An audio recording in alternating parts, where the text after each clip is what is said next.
ছাত্রছাত্রীরা, আসসালামু আলাইকুম ওয়া রাহমাতুল্লাহ। আশা করি তোমরা ভালো আছো। আজকে আমি তোমাদেরকে নবম ও দশম শ্রেণীর রসায়নের রাসায়নিক বন্ধন নিয়ে আলোচনা করব। রাসায়নিক বন্ধন সম্পর্কিত কিছু বিষয় নিয়ে আজকে আমি আলোচনা করব। তো রাসায়নিক বন্ধন বোঝার আগে আমাদের যে বিষয়টি জানতে হবে সেটি হলো ইলেকট্রন বিন্যাস।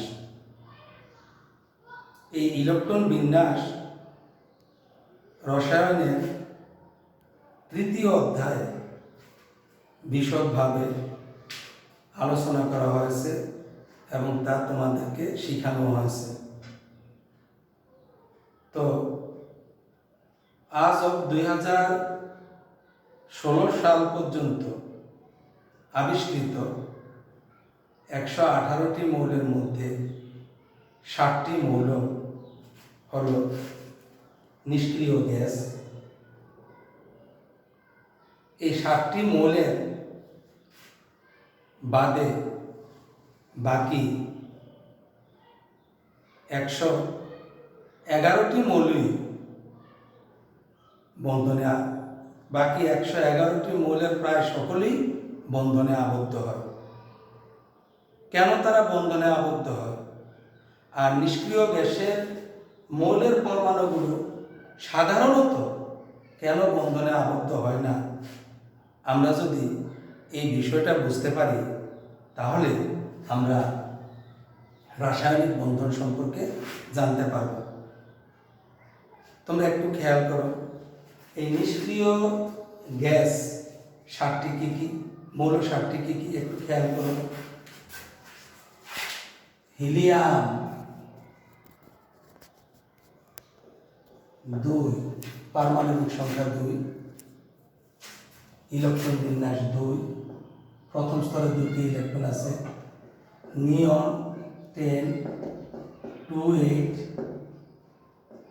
আর্গন 18, 2, 8, 8,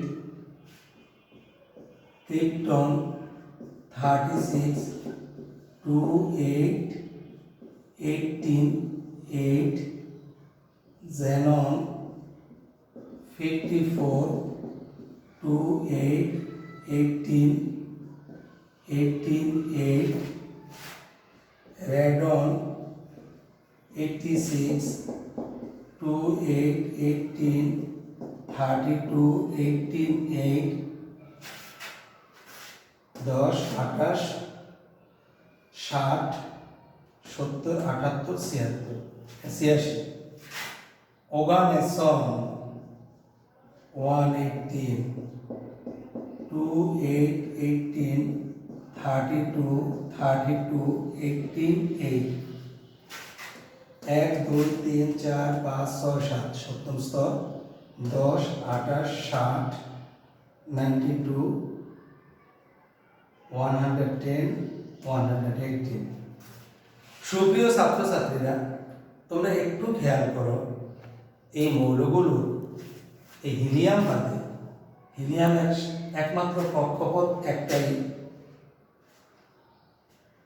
যার প্রথম কক্ষপথে 1s অরবিটালে 2টি ইলেকট্রন আছে এবং এই অরবিটালটি পূর্ণ। কারণ s অরবিটালে ইলেকট্রন থাকতেই পারে 2টি, আর আসও 2টি। যেহেতু অরবিটালটি ইলেকট্রন পূর্ণ, সো এই স্ট্রাকচারটি, ইলেকট্রনিক কাঠামোটি বেশ সুস্থিত, স্টেবল। এই স্টেবিলিটির কারণে এই মৌলের পরমাণুটি আর ইলেকট্রন ত্যাগ, ইলেকট্রন গ্রহণ, ইলেকট্রন শেয়ারের মাধ্যমে অন্য কোনো মৌলের পরমাণুর সাথে সাধারণত যুক্ত হতে চায় না। তাই এই মৌলটা নিষ্ক্রিয় মৌল। এই মৌলটি বাদে দেখো, প্রত্যেকটা মৌলের শেষ কক্ষে 8টি করে ইলেকট্রন আছে। এই 8টি ইলেকট্রনের কাঠামো বেশ সুস্থিত। তো প্রত্যেকটা মৌলই চায় তাদের শেষ কক্ষপথে 8টি ইলেকট্রন পেতে। এই মৌলগুলো বাদে এই যে নিয়ন থেকে অর্গানেশন 1, 2, 3, 4, 5, 6 এই 6টি মৌল বাদে আর কোনো মৌলেরই ইলেকট্রনিক কনফিগারেশনে ইলেকট্রন বিন্যাসে শেষ কক্ষপথে 8টি ইলেকট্রন নাই। 8-এর কম সংখ্যক ইলেকট্রন আছে। সুতরাং যেমন তোমরা একটু খেয়াল করো, 8-এর কম সংখ্যক ইলেকট্রন আছে, একটু খেয়াল করো।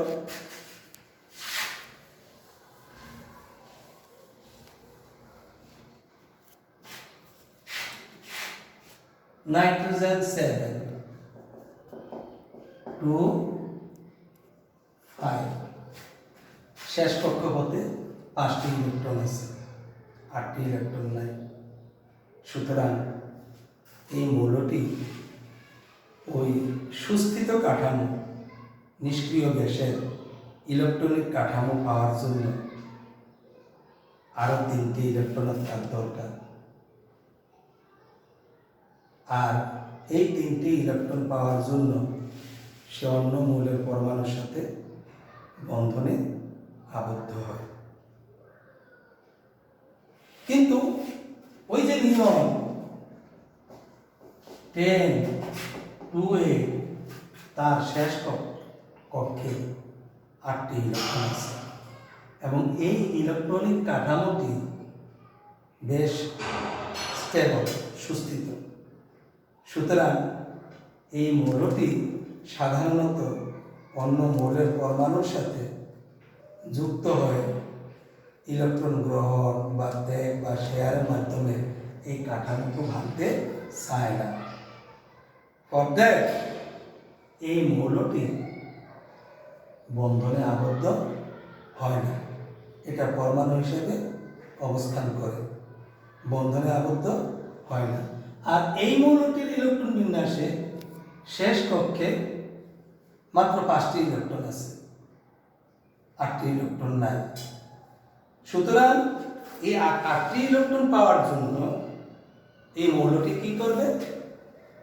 আগেই বলছি, ওই অন্য মৌলের পরমাণুর সাথে সে বন্ধনে লিপ্ত হবে। সুতরাং আমরা মৌলসমূহ কেন বন্ধনে আবদ্ধ জানতে পারলাম। এই 118টি মৌলের মধ্যে মাত্র 7টি মৌলের ইলেকট্রনিক কাঠামো বেশ স্টেবল।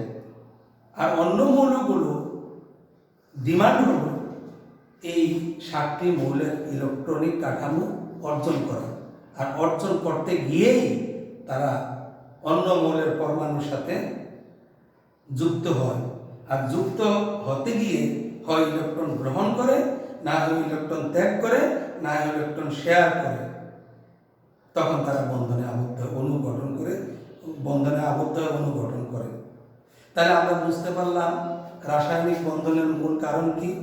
মূল কারণ হলো মৌলসমূহের ইলেকট্রনিক গঠন। সুপ্রিয় ছাত্ররা, তোমরা খেয়াল করো, এই যে মৌলটা নিয়নের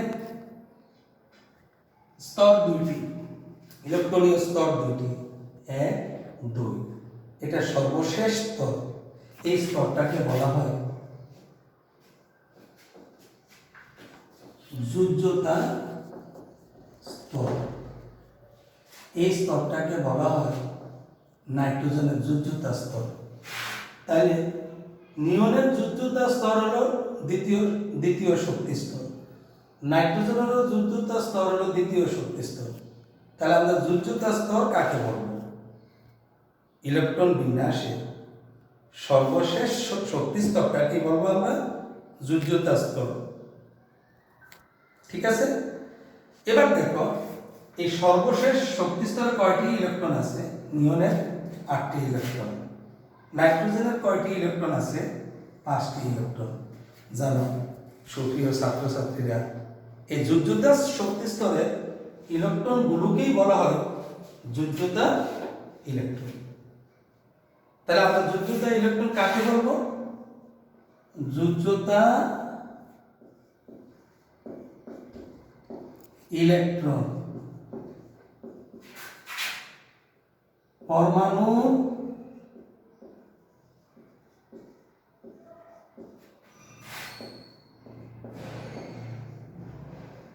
পরমাণুর ইলেকট্রন বিন্যাসে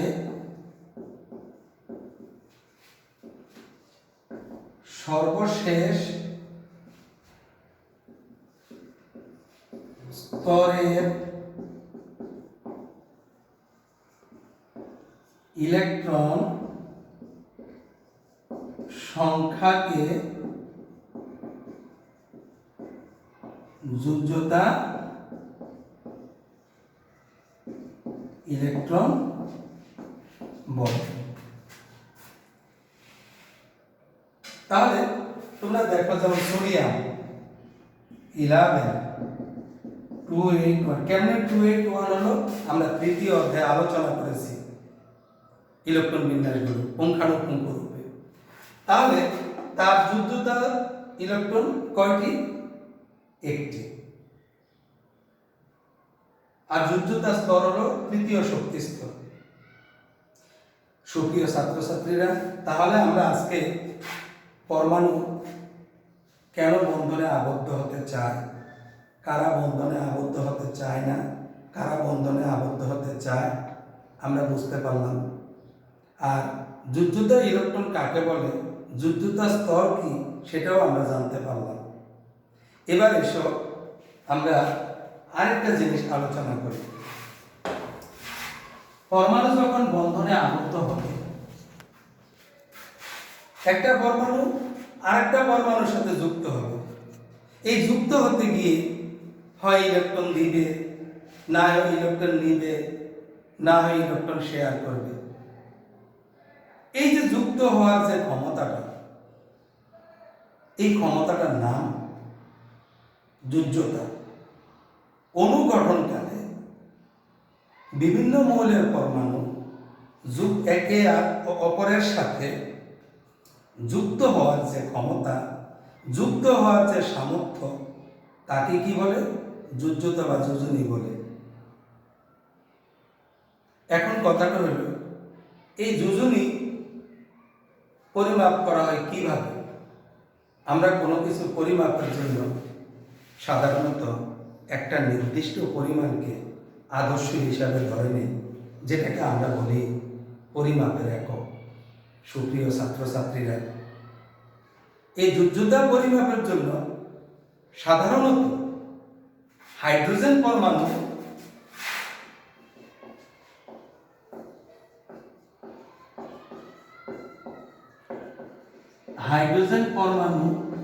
বা ক্লোরিন পরমাণু যোজ্যতাকে আদর্শ হিসাবে নেওয়া হয়। আর এদের যোজ্যতাকে 1 ধরা হয়। এখন কথাটা হলো, তোমরা একটা জিনিস দেখো, সালফার ও হাইড্রোজেন এই দুইটা ভিন্ন মৌলের পরমাণু পরস্পরের সাথে যুক্ত হবে, যুক্ত হয়ে অণু গঠন করবে।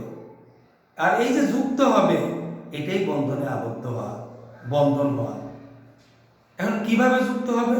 তোমরা দেখো, একটা সালফার পরমাণু যত্রতত্র সংখ্যক হাইড্রোজেন পরমাণুর সাথে যুক্ত হতে পারে না, নির্দিষ্ট সংখ্যক হাইড্রোজেন পরমাণুর সাথে যুক্ত হতে পারে। সেই নির্দিষ্ট সংখ্যাটা কি? সেই নির্দিষ্ট সংখ্যাটাই হবে সালফারের যোজনী।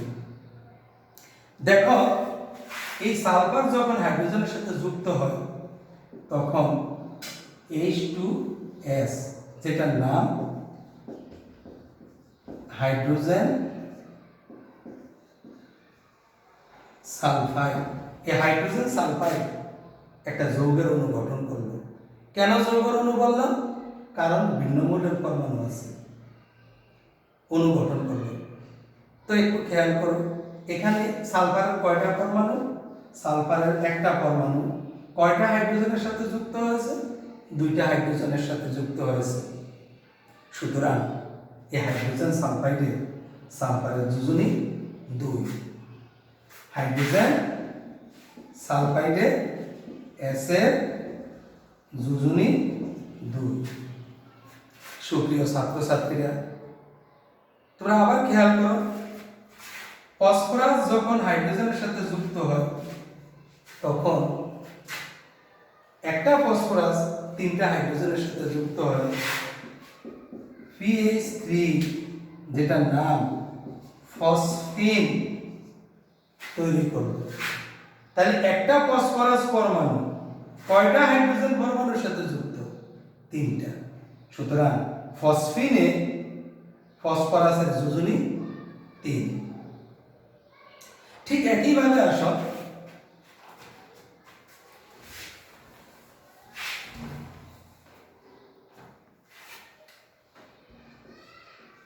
ক্যালসিয়াম আর ক্লোরিন, এই দুইটা মৌলের পরমাণু পরস্পরের সাথে যুক্ত হয়ে অণু গঠন করবে। একটা ক্যালসিয়াম দুইটা ক্লোরিনের সাথে যুক্ত হয়ে অণু গঠন করবে, এটা হলো ক্যালসিয়াম ক্লোরাইড। তাইলে ক্যালসিয়ামের যোজনী 2। কার্বন হাইড্রোজেন যুক্ত হয়ে বন্ধনে আবদ্ধ হয়ে যৌগের অণু গঠন করবে মিথেন।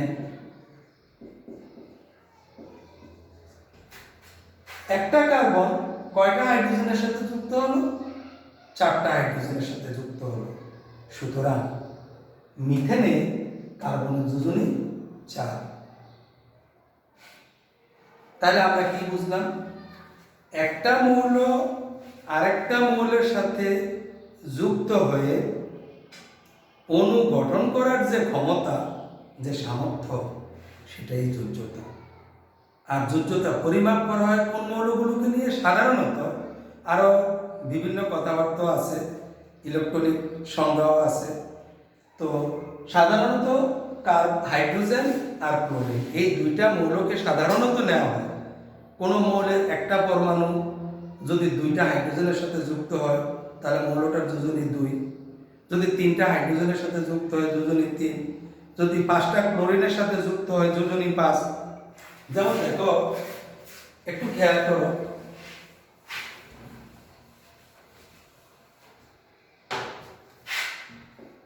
PCl5 এই যৌগটিতে একটা ফসফরাস 5টা ক্লোরিনের সাথে যুক্ত। সুতরাং এই যৌগ ফসফরাসের যোজনী 5। Pa যোজনী 5। PCl3 এই যৌগে কয়টা ক্লোরিনের সাথে যুক্ত? 3টা। এখানে 5টা ক্লোরিনের সাথে যুক্ত, এই কারণে ফসফরাসের যোজনী 5। এখানে একটা ফসফরাস কয়টা ক্লোরিনের সাথে? 3টা ক্লোরিনের সাথে যুক্ত। সুতরাং এখানে ফসফরাসের যোজনী P এর যোজনী 3।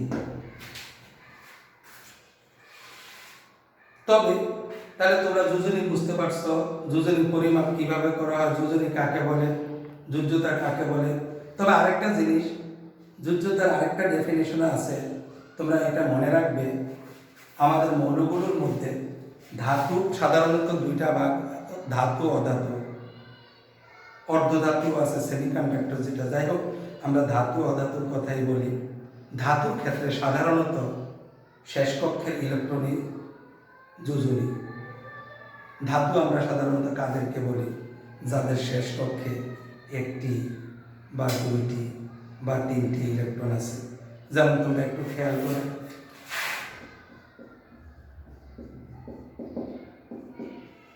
শেষ কক্ষে 1টি ইলেকট্রন আছে, এটা ধাতু। এর যোজনী শেষ কক্ষের ইলেকট্রন যা যোজনী তা। তোমরা একটা জিনিস খেয়াল করো, ক্যালসিয়াম শেষ কক্ষে কয়টি ইলেকট্রন আছে? 2টি ইলেকট্রন আছে, যোজনী 2। তোমরা খেয়াল করো, অ্যালুমিনিয়াম শেষ কক্ষে কয়টি ইলেকট্রন আছে? 3টি ইলেকট্রন আছে, যোজনী 3। তাহলে আমরা মোটামুটি একটু বলতে পারি যে ধাতুর ক্ষেত্রে শেষ কক্ষের ইলেকট্রন সংখ্যাই হলো যোজনী, অর্থাৎ যোজ্যতা ইলেকট্রনটাই হলো যোজনী। শেষ কক্ষের ইলেকট্রনগুলোকে যোজ্যতা ইলেকট্রন বলে, যোজনী। কথা ক্লিয়ার? এবার অধাতুর ক্ষেত্রে সাধারণত শেষ কক্ষে বিজোড় ইলেকট্রনকে যোজনী বলে। যেমন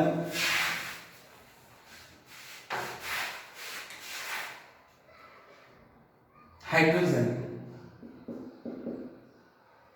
1s1 একটা বিজোড় ইলেকট্রন, হাইড্রোজেনের যোজনী 1। Nitrogen 1s2 2s2 2px 2py 2pz। কারণ p এর 3টা ভাগ, px py pz, 3টা অরবিটাল। তাহলে দেখো 2 2 4 5 6 7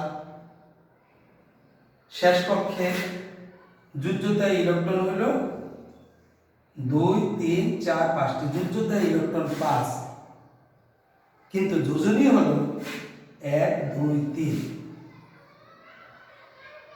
তাহলে এদেরকে কেন আমরা অধাতু বললাম?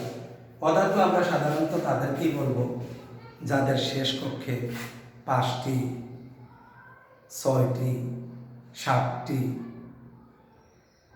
ইলেকট্রন থাকে, অর্থাৎ যারা বন্ধনে আবদ্ধ হবে। নিষ্ক্রিয় গ্যাস একটা ভাগ, সেটা তো বন্ধনে আবদ্ধ সাধারণত হয় না। 5টি 7টি 8টি ইলেকট্রন যখন যোজ্যতা স্তরে থাকে তখন আমরা তাদেরকে সাধারণত অধাতু বলবো। আর ওই জাতীয় মৌলগুলো যোজ্যতা স্তরে যতটি বিজোড় ইলেকট্রন থাকবে ওই মৌলের যোজনী তত। তাই আমরা এখন বুঝতে পারলাম ইলেকট্রন বিন্যাসের মাধ্যমে যে ধাতুর ক্ষেত্রে শেষ কক্ষের মানে যোজ্যতা ইলেকট্রনই যোজনী, আর অধাতুর ক্ষেত্রে যোজ্যতা স্তরের শেষ কক্ষের বিজোড় ইলেকট্রনের সংখ্যাই হলো যোজনী। তাহলে নাইট্রোজেনের যোজ্যতা ইলেকট্রন হলো 5 আর যোজনী হলো 3। আশা করি তোমরা যোজনী বুঝতে পেরেছ। তো সাধারণত তোমাদের পাঠ্য বইয়ে হাইড্রোজেন ক্লোরিন এর বিষয় দিয়েই যোজনীটা আলোচনা করছে, তোমরা সেটাই ভালো করে পড়বে। আর ইলেকট্রনিক যে ডেফিনিশনটা এটাও তোমরা মনে রাখবে, কারণ বন্ধন গঠনকালে আমরা ইলেকট্রন ত্যাগ করব, শেয়ার করব, ইলেকট্রন গ্রহণ করাবো, ইত্যাদি ইত্যাদি ঘটবে। ইলেকট্রনিক কথাটাই বেশি চলে আসবে বন্ধন গঠনের সময়। তাহলে আমরা বুঝতে পারলাম যোজনী যোজ্যতা ইলেকট্রন কি। এবার এসব কিছু কিছু মৌল আছে, যেমন খেয়াল করো, দেখো যে আয়রন এবং ক্লোরিন দুইটা মৌল যুক্ত হয়ে একাধিক যৌগ গঠন করতে পারে, FeCl2 FeCl3। এখানে আয়রনের একটা পরমাণু দুইটা ক্লোরিন পরমাণুর সাথে যুক্ত হয়েছে, সুতরাং এই যৌগটিতে আয়রনের যোজনী 2।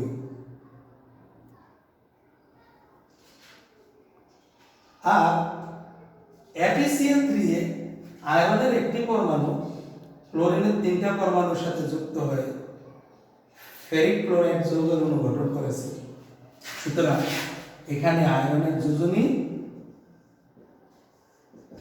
3। তাহলে আমরা কি দেখলাম? আয়রন মৌলটি ক্লোরিনের সাথে বিভিন্ন সংখ্যায় যুক্ত হয়ে বিভিন্ন যৌগ গঠন করতে পারে। এর মানে কি আয়রন মৌলটি একাধিক যোজনী আছে। সুপ্রিয় ছাত্রছাত্রীরা, এভাবে যে সকল মৌলের একাধিক যোজনী আছে তাদের যোজনী কি বলা হয়? পরিবর্তনশীল যোজনী। এ ধরনের আরো মৌল আছে, যেমন সালফার, ফসফরাস, তারপর হলো আর্সেনিক, অ্যান্টিমন, লেড, হ্যাঁ, ইত্যাদি ইত্যাদি। যেমন সালফারের ক্ষেত্রে তোমরা একটু দেখো, সালফারের ক্ষেত্রে H2S, S এর যোজনী 2।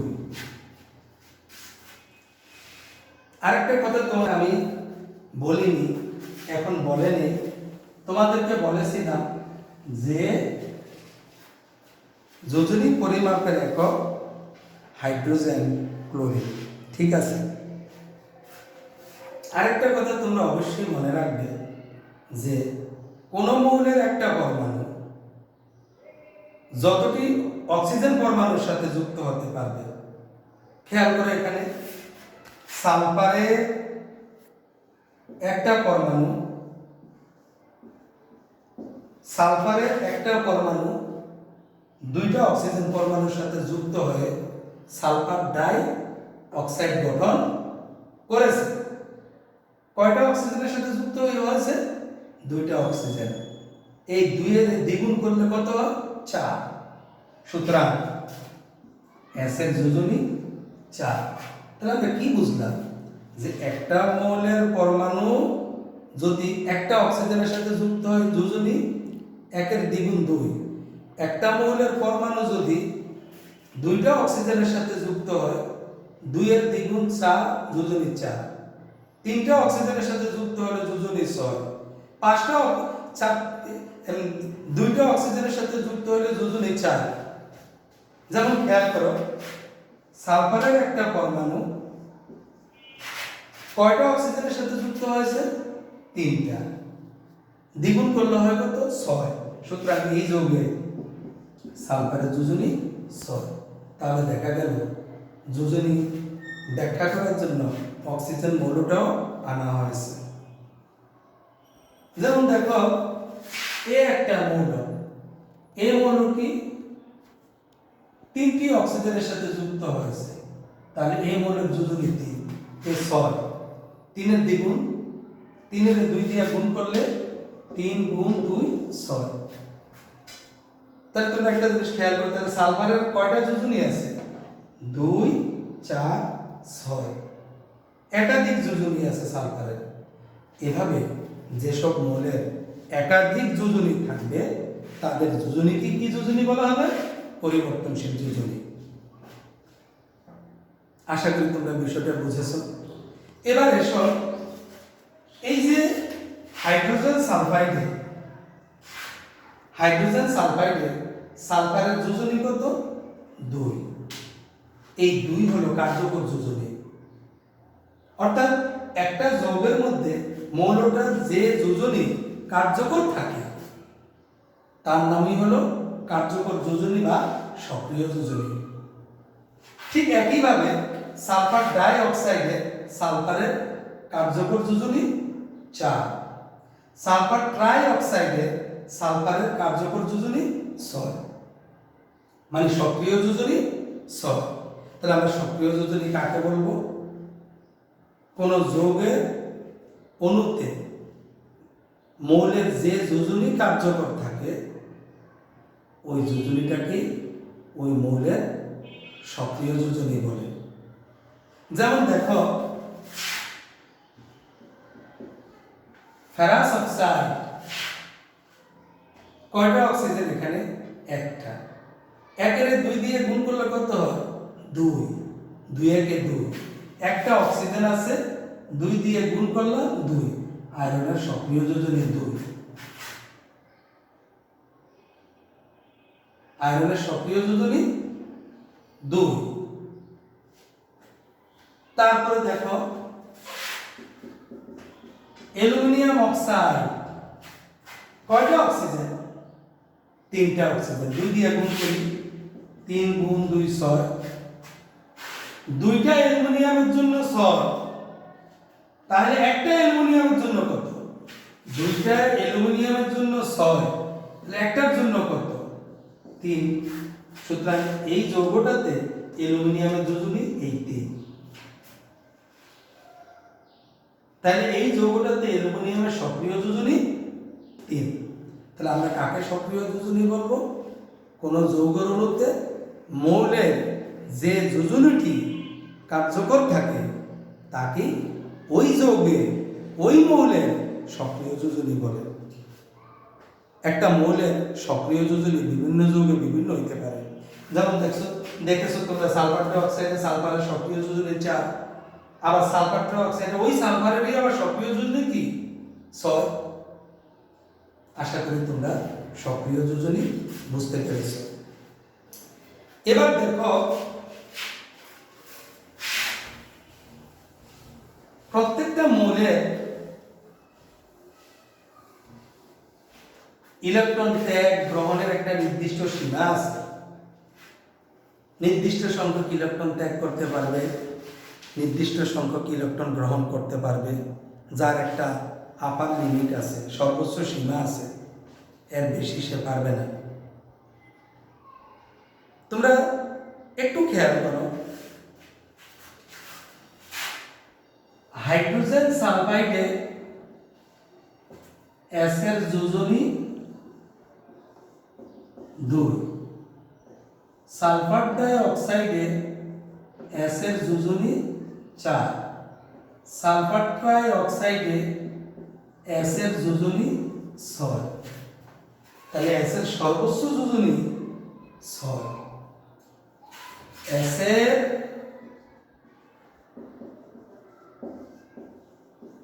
সর্বোচ্চ যোজনী 6। SO2 এ এস এর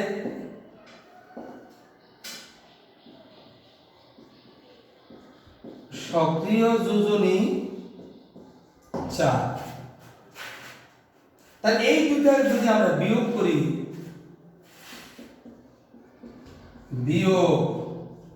বিয়োগ করলে কি হয়? সর্বোচ্চ বিয়োগ সক্রিয়, সর্বোচ্চ বিয়োগ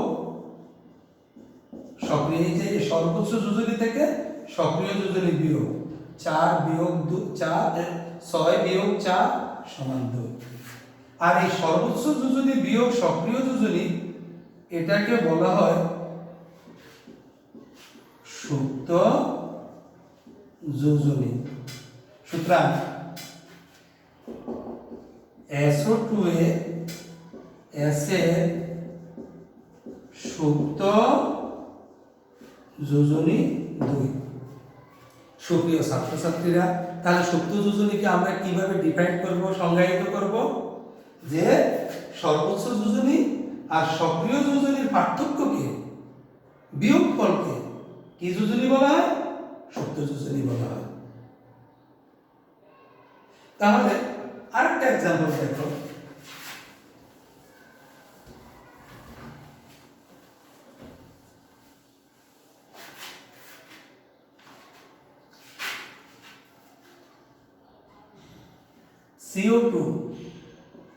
CO2 carbon monoxide, carbon dioxide, carbon monoxide, carbon dioxide. একটু খেয়াল করো, কয়টা অক্সিজেন? 1। দ্বিগুণ করলে হয় কত? 2। সি এর যোজনী 2। কয়টা অক্সিজেন এখানে? 2টা। 2 এর দ্বিগুণ করলে কত হয়? 4। সুতরাং কার্বন ডাই অক্সাইডে সি এর যোজনী 4। তাহলে দেখো সর্বোচ্চ যোজনী কত? 4। CO এ সি এর সুপ্ত যোজনী সমান কি? সর্বোচ্চ যোজনী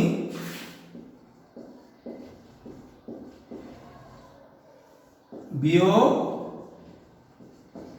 সক্রিয় যোজনী। সর্বোচ্চ যোজনী 4 আর সক্রিয় যোজনী কত? 2। CO2 এ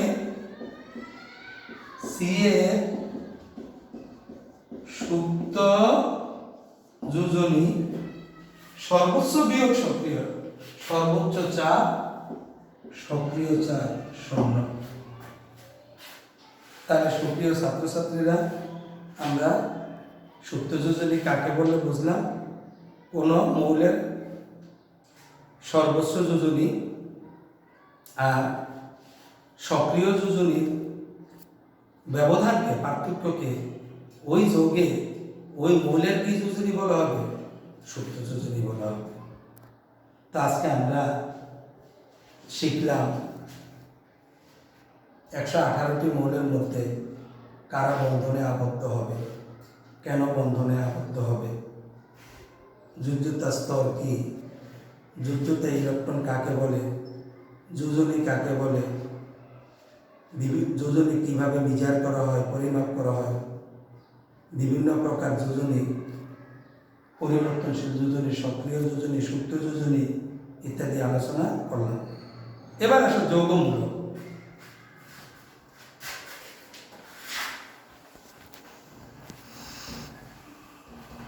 একটু খেয়াল করো তোমরা, সবসময় মনে রাখবা যৌগমূলকগুলো আদানগ্রস্ত হবে, ধনাত্মক বা ঋণাত্মক আদান বিশিষ্ট হবে, আর পরমাণু হবে নিরপেক্ষ, আদানহীন, চার্জহীন। নাইট্রোজেন, হাইড্রোজেন, হাইড্রোজেন আয়ন কখন আয়ন হয় তোমরা সেটা জানো। অষ্টম শ্রেণীতেও তোমাদের কিছুটা কনসেপ্ট দেওয়া হয়েছিল। আয়ন কিভাবে তৈরি হয়, ধনাত্মক হাইড্রোজেন আয়ন কিভাবে হইল? হাইড্রোজেনের একটা ইলেকট্রন ছিল, যখন সে একটা ইলেকট্রন রিলিজ করে দিবে, ত্যাগ করে দিবে, তখন হাইড্রোজেন আয়ন হবে। কোন মৌল যদি ক্যালসিয়ামের 20টা ইলেকট্রন আছে, 2টা ইলেকট্রন ত্যাগ করে দিলে একটা আয়ন হলো, 2 পজিটিভ হলো, আর 18টা ইলেকট্রন রইল। তো এইভাবে আয়ন, তাহলে এরা হলো পরমাণু, নিরপেক্ষ পরমাণু। এদের যতটা ইলেকট্রন ততটা প্রোটন আছে, এতে একটাই প্রোটন আছে, একটাই ইলেকট্রন আছে, আর এখানে কোনো ইলেকট্রন নাই। এটা আয়ন, এটা একটা ইলেকট্রন ছিল, একটা ত্যাগ করে ফেলছে। তো এখন তোমরা দেখো এই পরমাণু বিভিন্ন মৌল, এরা ভিন্ন ভিন্ন মৌলের, নাইট্রোজেন এক ধরনের মৌল, হাইড্রোজেন আরেক ধরনের মৌল, হাইড্রোজেন আয়ন আরেকটা, ভিন্ন ভিন্ন মৌলের পরমাণু বা আয়ন একত্রে যুক্ত হয়। দেখো একটি N, 3টি H, একটি H পজিটিভ যুক্ত হয়ে হয় কি হয়? দেখো যুক্ত হয়ে হয় N একটি, H 3টি, H 3 আর H পজিটিভ একটি, যোগ H পজিটিভ। এটার সাথে এটা যুক্ত হলে হয়ে যায় NH4, আর এটার চার্জটা আয়নটা এখানে থেকে যায়। এইটা একটা যৌগমূলক। তাহলে যৌগমূলকের ধনাত্মক আদান আছে বা ঋণাত্মক আদান থাকবে, কাদেরকে আমরা যৌগমূলক বলবো? একটু খেয়াল করো, বিভিন্ন মৌলের পরমাণু ও আয়ন একত্র যুক্ত হয়ে ধনাত্মক, এটা ধনাত্মক আদান হল। আবার দেখো সালফার, অক্সিজেন, একটি S, 3টি O, একটি O নেগেটিভ, এটা আয়ন। এর মানে কি? অক্সিজেন পরমাণুরা 2টা ইলেকট্রন গ্রহণ করে O2 নেগেটিভ আয়ন তৈরি হয়েছে, তাই এরা মিলিত হয়ে SO4 2 নেগেটিভ একটা যৌগমূলক তৈরি হয়ে গেল। এটা হলো ধনাত্মক আধান বিশিষ্ট এই যৌগমূলকটা এটা হলো ঋণাত্মক আধান বিশিষ্ট। বিভিন্ন মৌলের পরমাণু বা আয়ন মিলে একটা পরমাণু গুচ্ছ তৈরি হয়ে গেল। এভাবে বিভিন্ন মৌলের পরমাণু বা আয়ন যুক্ত হয়ে ধনাত্মক অথবা ঋণাত্মক আধান বিশিষ্ট যে পরমাণু গুচ্ছ তৈরি হয়, যা রাসায়নিক বিক্রিয়ায় অপরিবর্তিত থেকে একটি মাত্র পরমাণু বা আয়নের ন্যায় কি করে আচরণ করে, সেটাকে আমরা কি বলবো? যৌগমূলক বলবো। ঠিক একইভাবে তোমরা খেয়াল করো, পি একটি পি তিনটি এইচ একটি এইচ পজিটিভ মিলে পি এইচ 4 পজিটিভ যৌগমূলক তৈরি হয়ে গেল। এটাকে বলা হয় ফসফোনিয়াম আয়ন। ঠিক একইভাবে একটি সি দুইটি ও একটি ও নেগেটিভ মিলে CO3 2 নেগেটিভ একটা যৌগমূলক তৈরি হয়ে গেল। সুপ্রিয় ছাত্রছাত্রীরা, তাহলে তোমরা বুঝতে পেরেছ যৌগমূলক কিভাবে হয়। বিভিন্ন মৌলের পরমাণু থাকবে, আয়ন থাকবে, এরা যুক্ত হয়ে হয় ধনাত্মক না হয় ঋণাত্মক আধান বিশিষ্ট একটা পরমাণুর গুচ্ছ বা দল তৈরি করবে। এই পরমাণু গুচ্ছ বা দলটাই হলো কি? যৌগমূলক। তাহলে আমরা NH4 পজিটিভকে কেন যৌগমূলক বলব? কারণ এটি ধনাত্মক আধান বিশিষ্ট একটা পরমাণু গুচ্ছ। এখানে একটি N, তিনটি H, একটি H পজিটিভ আয়ন, একটি N পরমাণু নাইট্রোজেন পরমাণু, তিনটি হাইড্রোজেন পরমাণু, একটি হাইড্রোজেন আয়ন মিলে একটা পরমাণু গুচ্ছ তৈরি করেছে। তাই এটা একটা কি? যৌগমূলক। যে কোনো রাসায়নিক বিক্রিয়ায় এই যৌগমূলকগুলো অপরিবর্তিত থাকবে, এদের কোনো পরিবর্তন হবে না। এদের কোনো কি হবে না? পরিবর্তন হবে না। তাহলে আমরা যৌগমূলক বিষয়টা বুঝতে পারলাম। যৌগমূলক কাকে বলে? যৌগমূলক একাধিক মৌলের পরমাণু বা আয়ন মিলে ধনাত্মক অথবা ঋণাত্মক আধান বিশিষ্ট একটা পরমাণু গুচ্ছ তৈরি করবে। আর ওটার নামই কি? ওই গুচ্ছটার নামই হলো যৌগমূলক। ওই গুচ্ছটার নাম কি? যৌগমূলক। তো আজকে এই পর্যন্তই থাকুক। আগামী ক্লাসে আবার দেখা হবে ইনশাআল্লাহ। সবাই